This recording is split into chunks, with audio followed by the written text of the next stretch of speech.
Okay, everyone, I'm so excited about my guest today. We have Heather Thomson from The Real Housewives of New York. Heather, you have a new podcast out. Heather, truly, what a delight for me. How are you doing? Hi, Danny. I'm so glad to be here. Thank you for having me. You know, I've always been a fan, but I don't know if you've noticed this, but I feel like within the past year or so, there's been a real groundswell of love for you. Have you felt that at all from Bravo I fans? have. I really, really have. It was I don't know what it was that did it. I don't know. Maybe they missed me. Oh, we missed you so much, Heather. When you popped up in that one episode at the Berkshires, it was so exciting to see you. I feel like I said this on the podcast before. I feel like we were missing this season, like a voice of reason on the show, and you always were level-headed, but you could still throw it down if somebody pissed you off. And so, I think fans looking back on your time, we miss you so much. Oh, thank you. I think that, it's part of who I've always been as a person, this right and left brain kind of phenomenon. I both have logic and creativity. Right. And I work with both of them, and I try to apply that in my life generally. Right. Do you have a lot of people coming up to you and yelling "holla" or hey mama"? Oh yeah. I mean, all the time. It's amazing what that has been. I mean, literally, it makes people want to, slit their wrists. And it makes people jump for joy and be filled with joy. And so it's funny because I find myself to be obnoxious with it. It's obnoxious because it's now Bravo and the guys at Bravo, they're let's just will you do a Halloween thing? And I'm the things I do for you people. But it's just funny because it's harmless annoyance and it's harmless. And right. To just see how easy it is to get someone upset over, you know what I mean? Right. A call out, No, all of that.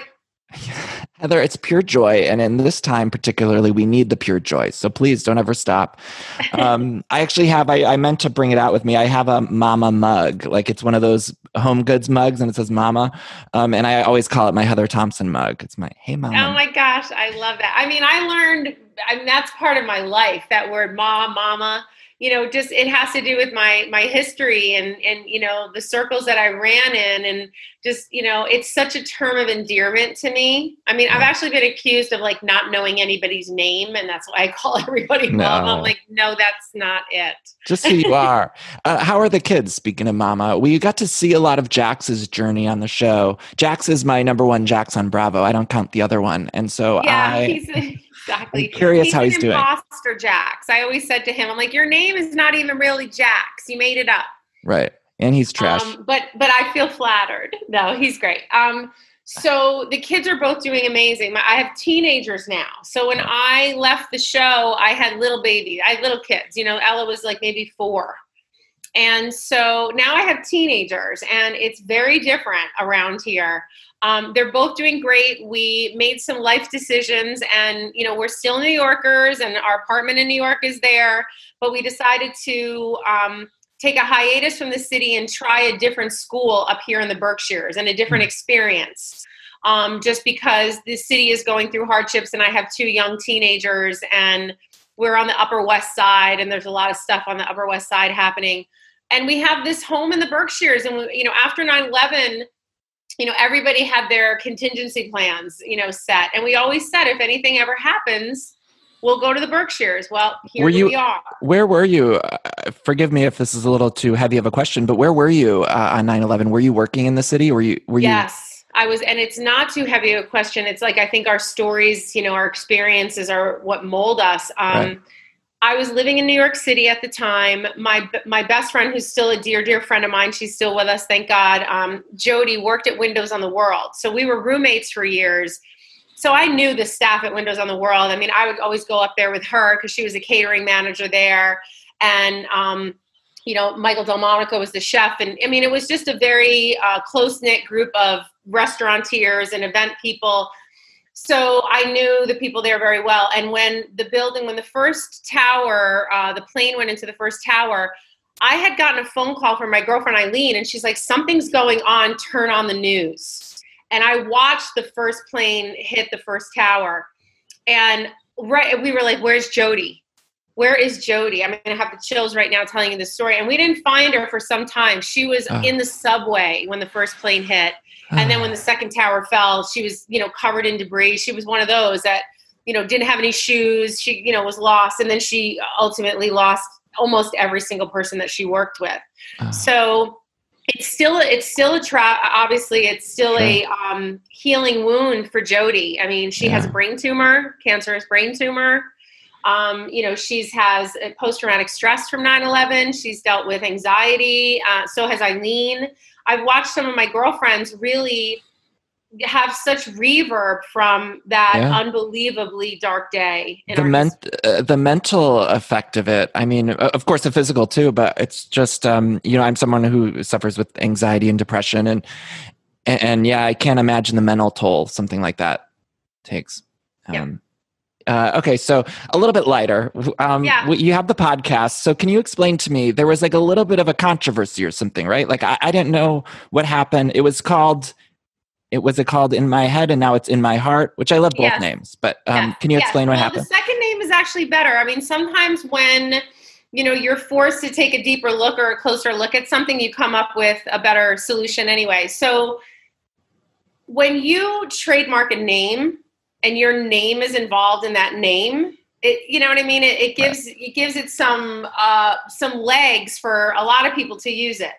In My Head was always what I called it, because it really, like, all the things that whirl around in my head, I have all these thoughts. I'm an overthinker, maybe even an existentialist. Sometimes I think a lot. And what's your sign, by the way? Aries. Okay, just curious. I don't even know if you can define yourself as that, but maybe I just think a lot about a lot of things, and I'm very curious about a lot of things. And so really being on the show, I felt like there were so many pieces of me that I didn't get to express, and that's because you're on a TV show and they have their agenda or whatever, and that was fine with me, but I had all these other pieces that I wanted to express that I was working on and growing on. And I have, amazing conversations with amazing people. And I wanted to just share all that, the questions I had. And especially right now we're so opinion based. We're so divided on opinion. Obviously politics. I mean, I crave the old days of, Walter Cronkite, when he just told you what was happening and then you got to make your own, opinion. And so In My Head really started in the fact that most of us live in the center. We have this right and we have this left, but most people that I know, we live in the center. We lean on issues, but And I think on social media, you can get a little confused about that, because on social media, you're either seeing one extreme or the other. Right, exactly. So it was kind of the podcast started in the concept of trying to bring almost two sides of a topic where you really had a right and you really had a left, but that there was a center, that we would leave with some type of understanding of our own, that we can draw our own conclusions. And it turned into, as we talked about that, it was like most of the things that I was thinking about. It's like, and then like, well, that's curious. I never thought about that. So it may not have been necessarily something that everybody wanted to hear about, but it was my need and desire to learn more about it, or learn more about a person, or learn more about an experience. That's what teaches you the life lessons. So that's how it came to In My Head. Now, there are several podcasts that are in my head with so-and-so, or so-and-so's in my head. There's songs, there's videos, there's albums, there's a lot of it. But one woman took offense, if you will, to my using of In My Head, nobody else's but mine, because of the platform that I stand on. And it was hurtful to her. Like, she felt truly as though someone had stolen something. I mean, she went as far as to say that I did.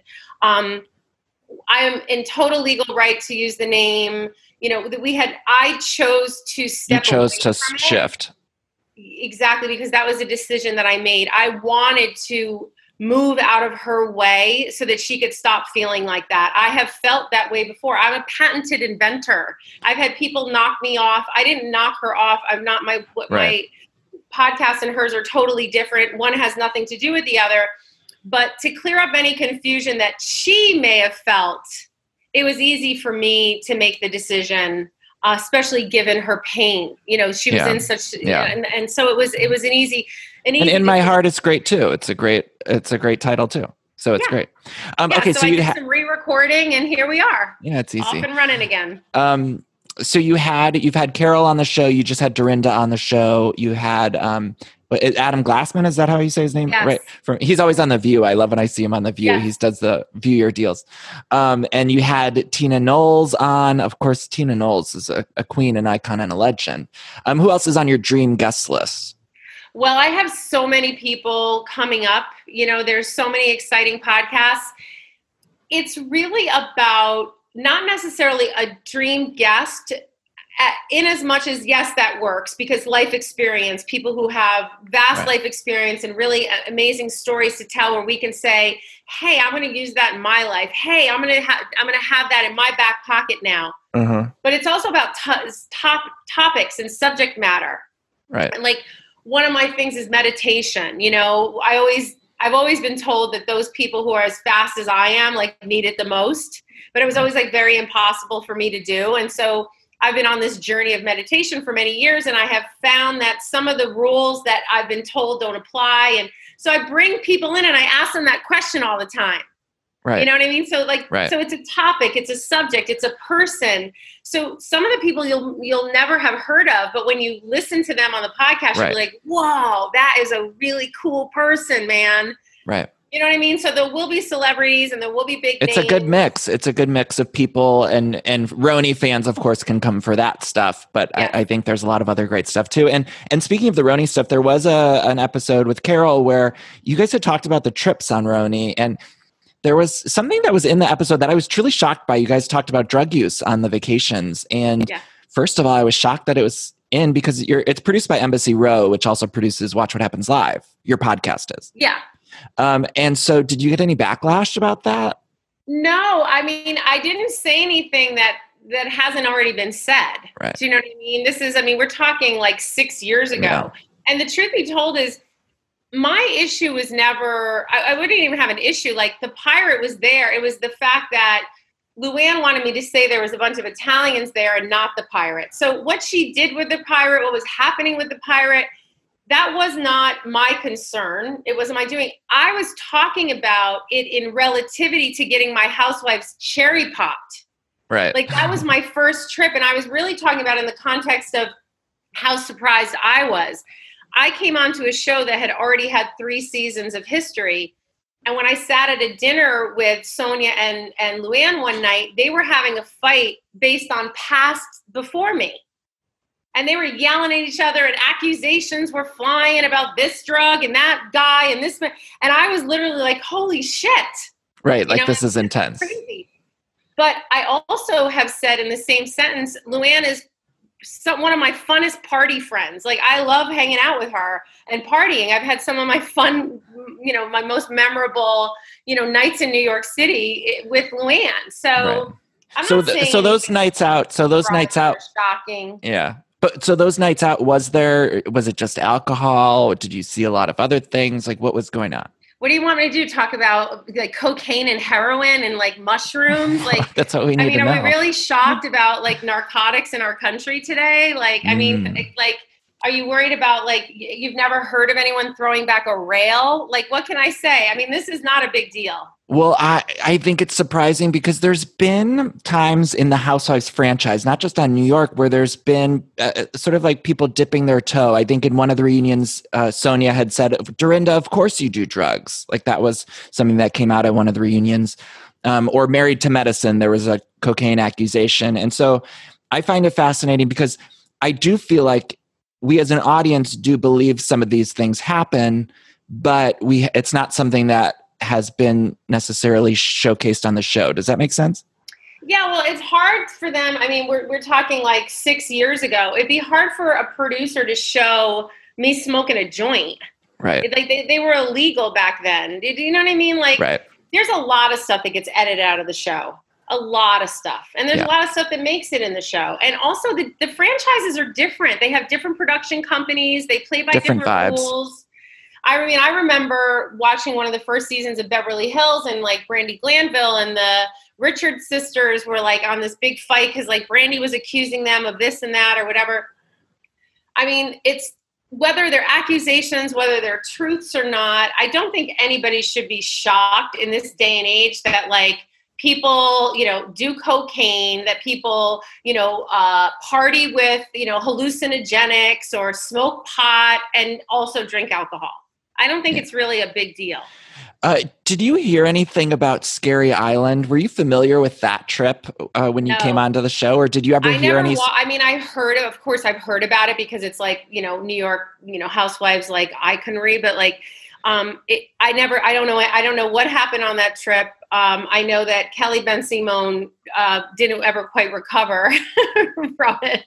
I think, on both her part and other people's parts. But no, I don't know anything about it, to be honest. Right. Okay, so you worked with Beyonce, of course, and I'm endlessly fascinated by her. And I wonder what she's like, because I feel like we as an audience, of course, I worship her. But we've seen a very shy side to her. Usually when she's on interviews, she seems very shy and reserved. And then, of course, on stage, she's this phenomenal, badass, amazing presence. But I wonder what she's like just sort of in a business meeting or on a phone call. Is there anything you could tell us? I love this question. So for anybody who's a Beyonce fan, they know that she has an alter ego, Sasha Fierce. And that's who you see on the stage. Beyonce does not walk into a room like commanding like power. She's a really humble, beautiful person. And she walks in the room just like any other person. And, very different than some celebrities that you may find out there. In her own head, she doesn't feel like her feet aren't touching the ground. Like she's very grounded. She doesn't walk in the room and think like, oh, all these people are here with me. Right. She's very grounded. And I have to credit Tina and Matthew, for that. But so Beyonce's stage persona and, what you see out there is her creative, artistic expression. And the person that you see on interviews is Beyonce. Right. So she's like an art form of herself. Yeah, that's amazing. And I don't know about you, but I have Black is King on replay in my house. I mean, my kids are like, you're obsessed. It's such a beautiful, beautiful piece of work. I truly feel like lucky that we have her, because there's not a lot of talent out there that does what there's no one that does what she does. And I seriously was in the shower listening to her music the other day, and I was just thinking like, oh my God, we're lucky. Like, we're lucky that we get this. Yeah, totally. She's worked really hard. I mean, one of the lines in one of her songs is like, I never get a break. I work hard and it's really true. One of the things that I don't think people ever realize entirely is, I can talk to my three celebrities, Jennifer Lopez, Puffy, and Beyonce. They work hard. Right. And I mean, really fucking hard. Around the clock. Every single day. Like, they're not like out, like enjoying all their money. I mean, they work hard every single day. Beyonce is one of the hardest working entertainers that I know. Right. You know what I mean? She really puts everything into it. And she does all these, cool things kind of behind the scenes. And she has all these great, this great team around her. But like every single thing, I mean, we can talk about the art and the statues and everything in that video, that, artistic expression of her writing and then her music, the visual side of it. It's not like she showed up at a house and it was all there. Right. So much work. In terms of celebrity clothing, like what did you learn about like what makes a good celebrity clothing brand? Like I'm sure you have so many lessons. Yeah. Authenticity. Yeah. It's what people want in life. They want the real deal. Puffy and I were so successful, with the clothing that we created for Sean John, because Puffy and his contemporaries pulled it right off the shelves the way it was. It wasn't like I made his in leather and then what was on the shelf at Macy's was faux leather. It was the right clothes. They had beautiful integrity. They were well designed, and that is what wins. When you have the entertainer or the celebrity truly involved in the collection, not just putting their name on it. Right. So who just puts their name on it? Authenticity is the answer to success in that field for a celebrity. Is there someone you almost worked with in terms of that field that you were like close to working with that it just didn't quite work out? Could you tell us? Yeah, a couple. So Gwen Stefani would be the bigger celebrity that I was talking to. I never met with Gwen, but I was speaking to her people about moving on to her company. I never worked for Donna Karan, although I almost did. But, I had Ralph and I had Calvin and, I've had some, it doesn't all work out all the time. But those are two that, I was interested in working with. And who's a designer that you like to wear that matches most closely with like your style? Like, is there one designer that you love? Well, there's the two girls that I have really always loved their style. They started in the denim business, and I also am an expert in denim design and creation and finish. And they had a brand called Current Elliott, and it's their two last names. And they've gone on to create another fashion company called The Great. You could go to thisisthegreat.com and check it out.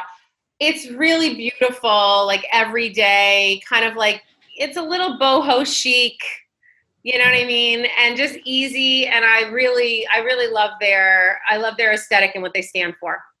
Speaking of branding, we saw you working with Sonia with the toaster oven. At what point in that process did you think like, oh, this is all bullshit? This is not working with her? Probably at the end.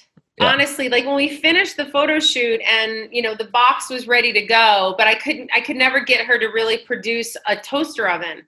I could never get, information about production and, where are we now that the artwork is done? We've got to send the artwork to get the boxes made, and we need to have a plan for retail, rollout. What are we doing? And it just can never get any answers. And I realized, well, I delivered what I said I would. Yeah. And I just kind of like let it go. So I really, really did believe that she wanted to do that. I really did. One of these days I'll have to truly ask her. Do you have the box?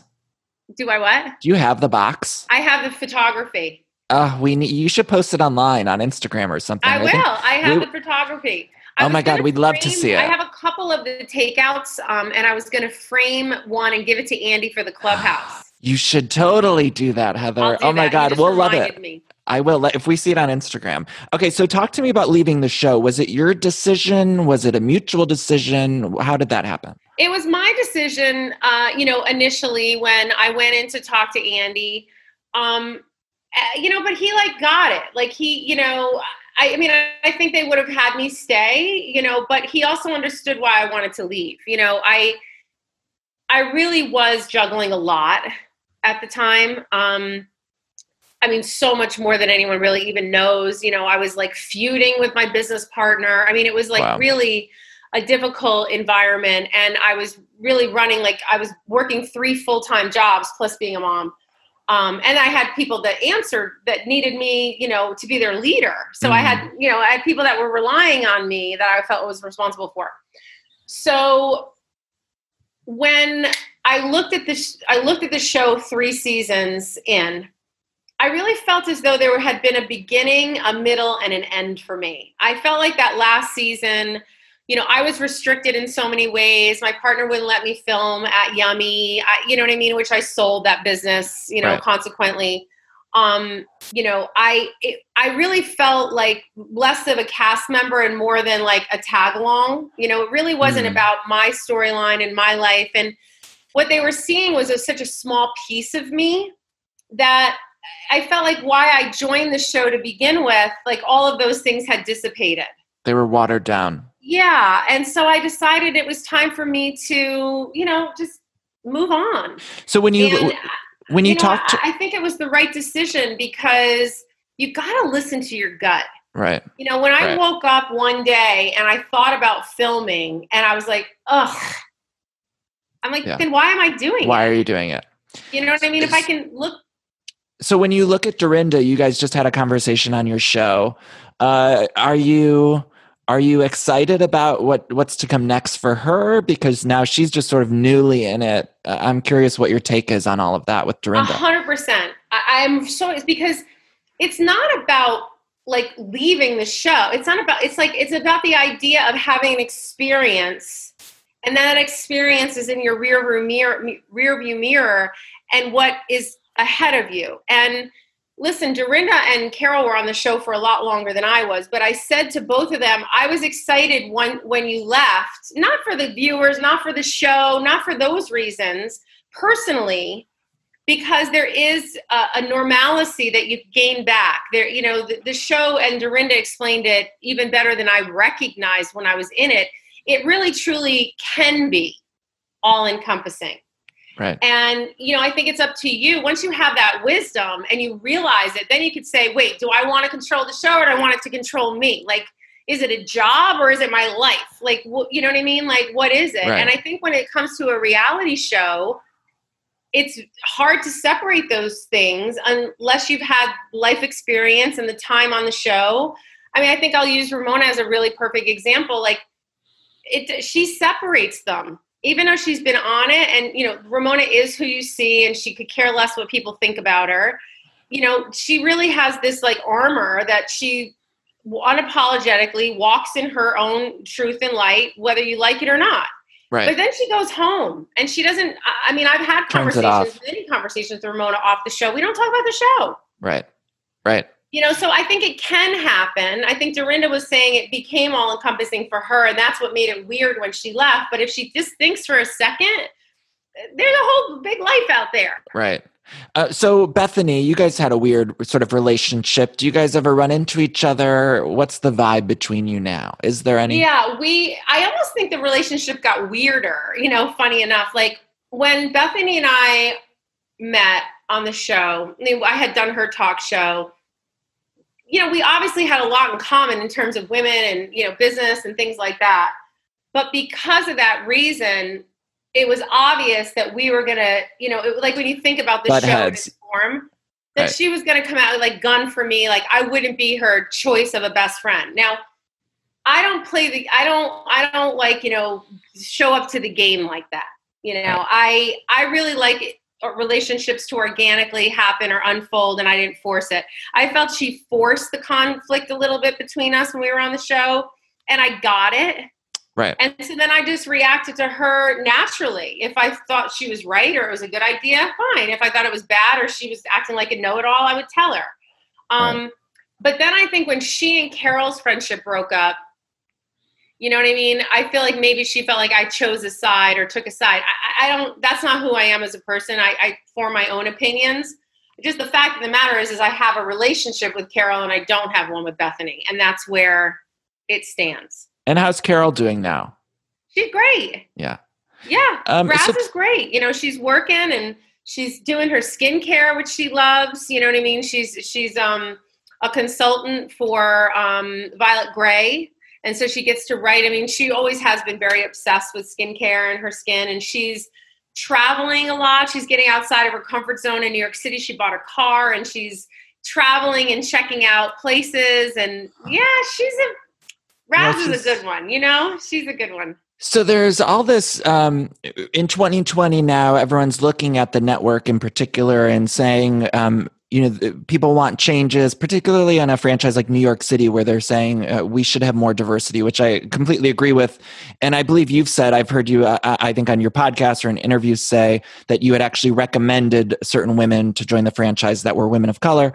What do you? Why hasn't it happened, or what are your thoughts on that? The call for diversity. I think there's a simple answer to it, but I don't think the answer is a good one anymore.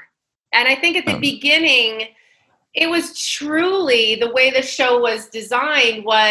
These were people that knew one another. These were people that they didn't necessarily have to be best friends, but they had to live in some certain sort of circle. There had to be a connection. And I really believe on our franchise, I can talk to it about our show, the producers stayed true to that. They didn't force necessarily, in my experience, someone in just because they thought they'd fit. They wanted to have some sort of connection. But I feel like maybe they realized that the rule wasn't, and I'm just obviously speculating, but that the rule didn't really make that much sense because there could be a fraction of an interchange that was good enough for them to invite the person onto the show. So I think they started to look at maybe what was right for the show. And diversity is right for the show. Diversity is New York City. Right. You know what I mean? like, and hopefully we represent that in, you know, the future of this great country that we live in more and more and more. Would you ever go back, or do you think you're good? You know, I never say never I get to ask this question. We want you back, Heather. We want you there. Go back, Thank you. please. Thank you. It's a lot of work, the show. People think we just like show up. I mean, it is a big commitment. It's a lot of time. I've gone back every year since I've left, pretty much. I've made a cameo, and, I stay in touch with people, and I have relationships. I always say that if I could add to the entertainment value of the show, or come in because I have a history with the people on the show, that I would always do that. You know what I mean? As far as holding a golden apple, I don't even know if we do that anymore full time. I don't know. You know what I mean? I don't know. Do you know Leah? Right now it would be hard to swing. Do you know Leah? I don't. I only met her one time at Ramona's house. At Dorinda's house. I feel like there'd be a good connection with the fashion stuff again, like, because you have, of course, a lot of history with that. I saw her filming with Kelly Catrone, and it's just popping in my head. Did you ever run in the same circles as Kelly Catrone in like the fashion world? No. Not really. You have to remember, so I sold my fashion brand almost, I guess, 3 years ago. And so I'm working on a new fashion concept right now, but I've been really focused on the health and wellness field and building my nutrition brand. I see you on Instagram, and you're such an adventurer, and it's just like it's so inspiring to see you climbing, and I don't know, it's really inspiring.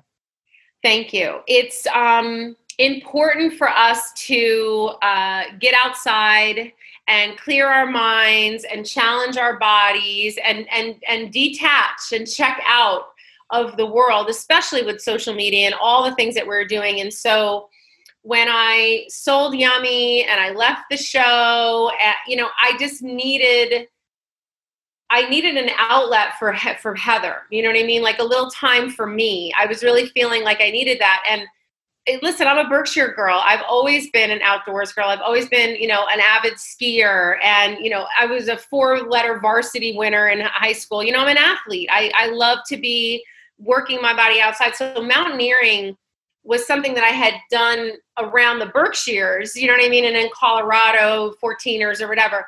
But to actually really do big mountains, it was basically a challenge. My climbing partner, Jeff Evans, said to me, like, you'd never climb a mountain like Kilimanjaro. And I was like, what?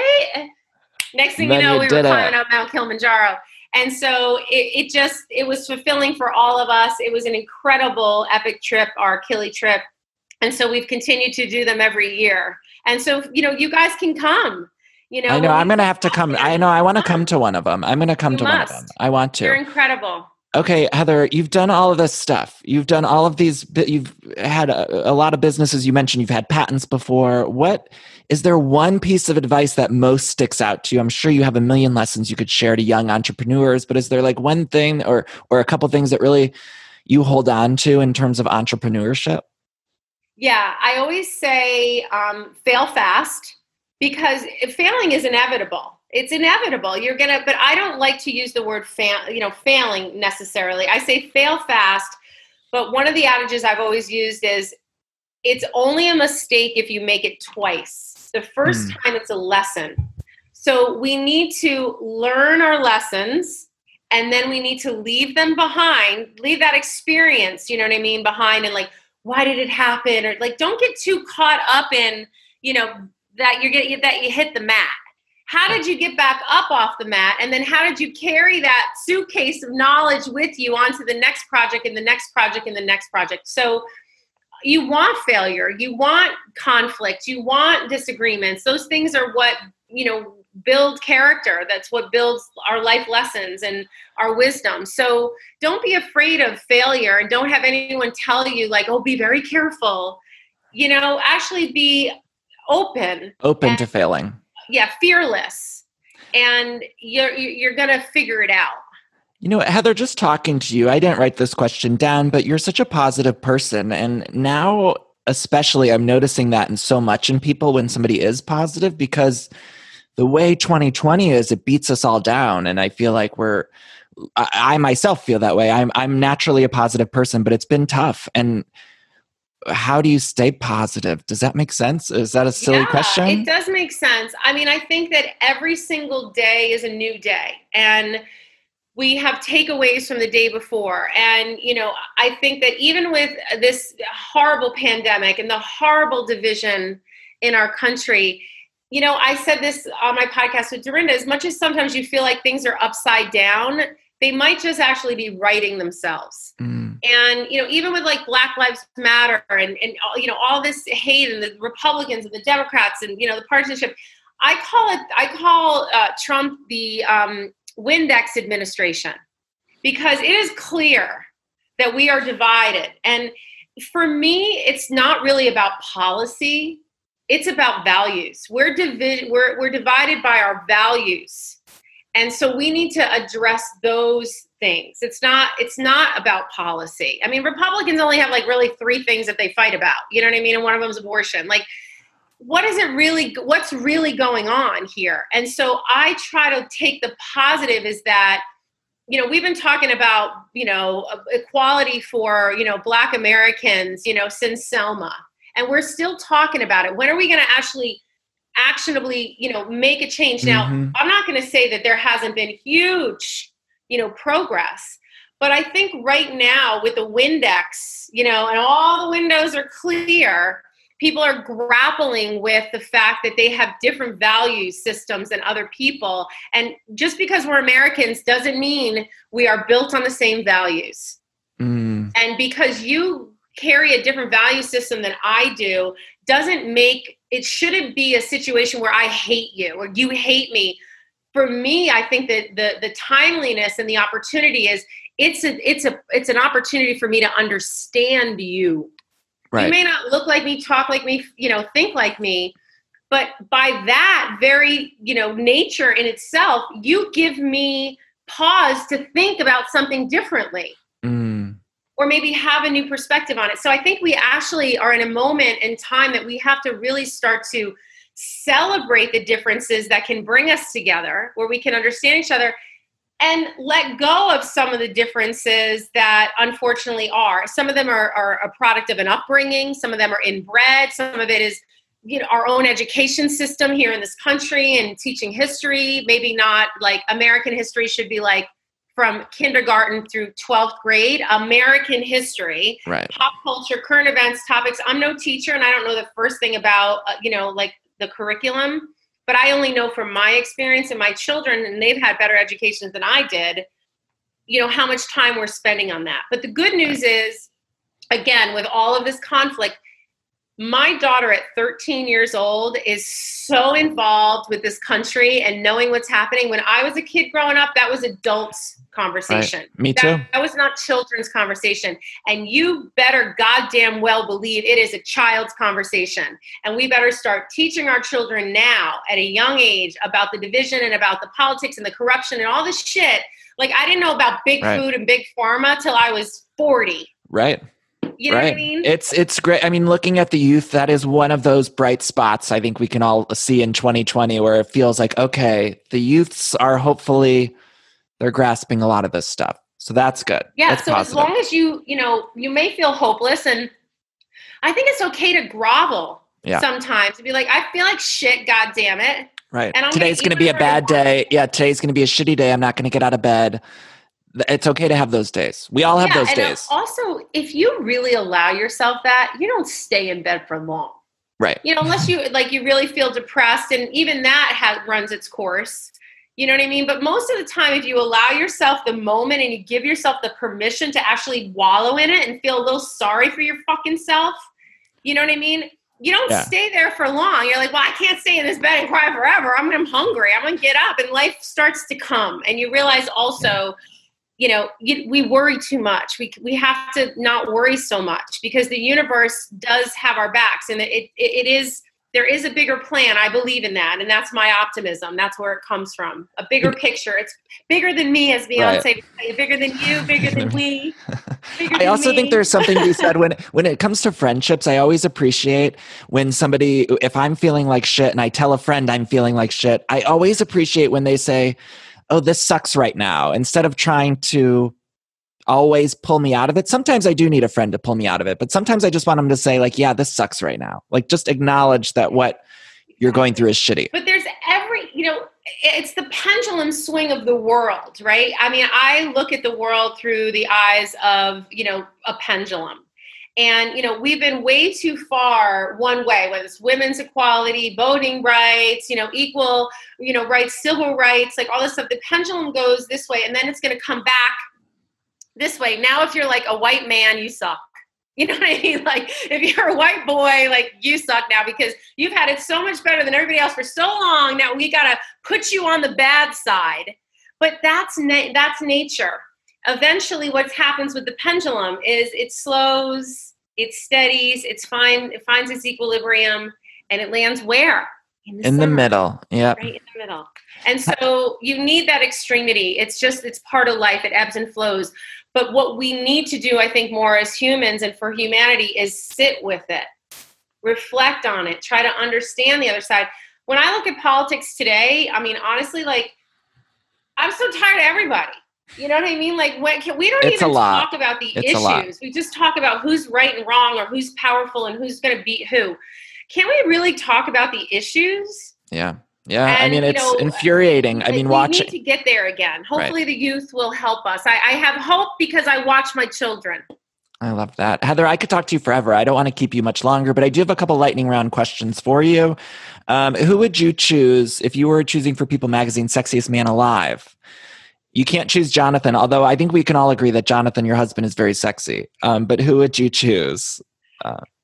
I haven't gotten to think about that question in a long time. I might have to go with some of my old school loves when I was a kid. I thought like Brad Pitt and Rob Lowe were like the hottest. Tom Cruise used to be very hot to me. Yeah. You know what I mean? When he was younger. But I would probably say Brad. I'm going to give it up for Brad Pitt. I mean, still to this day, Brad is the hottest person in the world. Like he's the hottest guy out there. And I love Brad Pitt. I love what he stands for. You know what I mean? Like he's a human being, and I don't know, man, he's pretty cute. I wouldn't kick him out of bed for eating crackers. No, sorry, neither John. would I. I ask everyone their favorite Mariah Carey song. Do you have a favorite Mariah Carey song? I know you worked with Jay. Deeper than I ever dreamed of. Such a classic. we would have to do a carpool karaoke on that one, but I would need to warm up. Right. She's got so many great songs, but I think that's the one that I probably sang to the most to see if I could actually hit her octave range. It's scary in my car with me when that song's playing. Right. I know that last note is amazing. Okay. Now that we're just mentioning it, how about J-Lo and Beyonce? Do you have a favorite of their songs? Wow. So Beyonce's new work right now is blowing my mind. Amazing. So Black is King, the entire work of art to me is just that. It's magnificent. I think some of Jennifer's earlier stuff is what I have an affinity for, not so much because I think the music is better than her newer music, but I watched Jen become a vocalist. You know what I mean? Like she wasn't born with like a God-given nightingale voice. She really worked at it. And so I remember when she launched on the 6, that was a big deal for her. I have the chills actually thinking about it because she was just becoming a triple threat. You know what I mean? She was the dancer, but she really wanted to be the singer, and she's working in acting, and it was very vulnerable time for her. You know what I mean? And she didn't get like rave reviews on every song, but I love that album because it represents courage. Right. It represents standing, up and standing out. And now if you look at her music from then to now. Yeah, it's changed. But by the way, Waiting for Tonight from that album is one of the greatest pop songs of all time, I believe. I think it's like, and truly like in the gay community, I remember one of the first times I ever went to a gay bar, it was like hearing Waiting for Tonight. I'm like, oh my God, this is great. This is great. Yeah, totally. Yeah. And I also have like affinity for songs because of the videos I worked on. Like I worked on Jenny from the Block, you know what I mean? And that I remember the production and working on the videos and getting the puffer jackets with the hoods. And, I worked on, To the Left, what's the one, the Beyonce song? I can't think of the title. Oh, Irreplaceable. Thank you. If I sang it, I would hit me. I worked on the video I worked on a lot of videos, but I remember I love that song and then working on the video and the chains flying and the boxes and, so I have a lot of memories. So when you worked on those videos, you were putting the outfits together on those videos? What were you doing? Yeah. Yeah. Oh my God, that must have been so fun. I worked with a lot of amazing, talented people in my career. I've worked with stylists of the likes of June Ambrose and Andrea Lieberman. And, I've worked with amazing, incredible talents. And as their creative director for their fashion houses, I just leaned into everything. If it was a concert tour, if it was a music video, if it was a movie production, we leaned in together. I became part of that styling team too. Is there a look that you've worked on, whether it be from music videos or even your own time on RHONY, or an artist that you love the most? Like, was there one look you put together or helped work on that you love the most? Well, I feel like one of the most famous wasn't really that fancy in terms of fashion, but it was when Jennifer and Puffy were dating and they went to the MTV Music Awards together, and she wore white low-rise Frankie B jeans and a cropped Sean John bedazzled top and the bandana. I bedazzled that shirt. I put the whole outfit together. Puffy wanted her in Sean John for that award ceremony, and we were not designing women's clothes at the time, so I had to make all these custom pieces for her. I made her like a suede jumpsuit. I made all kinds of stuff. I mean, I was up all night long, and he was like, he picked what he wanted her to wear, and he liked the bedazzled Sean John with the jeans and the bandana. Like, he liked that look, and I had to like bedazzle. I literally like was using a Norelco stutter because I had to finish that thing at night. So I really remember that outfit. I remember a lot of Beyonce, Destiny's Child, Destiny Fulfilled tour. I worked on that entire tour with Tina Knowles. I mean, every single outfit. I mean, so much work goes into those. I did Usher's concert tour. So there's a lot of, no, I guess I can't pick one. Heather, you've like literally done it all. I have goosebumps when you're talking about that J-Lo look. I remember that J-Lo look so vividly. Yeah. That's so amazing. Yeah. Heather, thank you so much for taking the time. This was truly a delight. Tell people where they can find your podcast, your social media, all that stuff. Yeah, so you can follow me at I am Heather T on social, and the podcast is In My Heart. And it's Heather Thomson, In My Heart, or just In My Heart, Heather Thomson. And you can find it anywhere you listen to podcasts, Spotify, Apple. It's right there. Just search that up. And yeah, go to heatherthomson.com and you can find out all the things that I'm doing. And are we going to see you pop up next season on RHONY? I think they started filming. Can we get another cameo this year? Yeah, I think you can count on it. Thank you, Heather. This was so much fun. Thank you for taking the time. I love watching you, and I'm just so grateful you came on the show. So thank you. I have to tell you something you don't even know. So Andy, just because you deserve it, Andy and I were trying to come up with dates for him doing my podcast. And one of the dates that we fell on, he couldn't do it because he was doing yours. Oh, I'm so excited. He's coming arrived, baby. I can't wait. I'm like nervous. I'm so nervous for Andy because, of course, he's Andy. Danny P, baby, you got it. He loves you. Listen. Oh, thank you. You lift us up. Us housewives, you know what I mean? We take beatings. So it's nice to have the fans who love us through thick and thin, and the first to tell us that we're jerks and tell us that we're great. And, it's some of the housewives get it.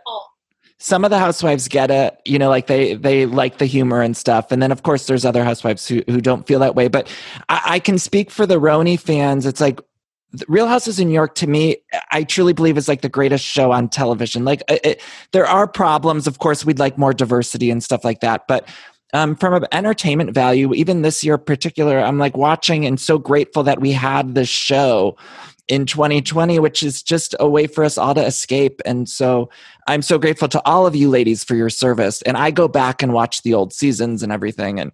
And truly, RHONY's just the best. So thank you. Well, I guess we have to, with that closing, we have to give a nod to Ramona, Luann, and Sonia for holding it up for all these years and keeping everybody coming back and being the true OGs. Yes, so they're crazy, but we love watching them. Heather, thank you so much. Have a great day, and hopefully I'll get to meet you in person one of these days. Holla at me again soon, Danny. Holla. Bye, Mama. Bye.